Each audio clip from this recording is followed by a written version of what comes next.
La dernière étape du Tour de France, c'est toujours une étape extrêmement prisée par les coureurs. C'est bien sûr l'arrivée sur les Champs-Élysées, mais avant cela, un départ d'étape à Évry, dans l'Essonne. Évry a accueilli le Tour une fois en 2001. Le maire à cette époque-là, c'était Manuel Valls, qui est aujourd'hui le Premier ministre de la France. Il y aura une cinquantaine de kilomètres dans l'Essonne, le département qui a d'ailleurs fêté ses 50 ans.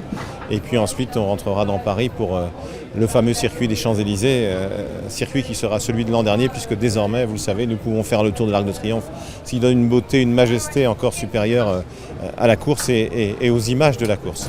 Donc, dernier jour, évidemment, c'est le rendez-vous des sprinters. C'est rarissime qu'un coureur réussisse à échapper à un sprint massif.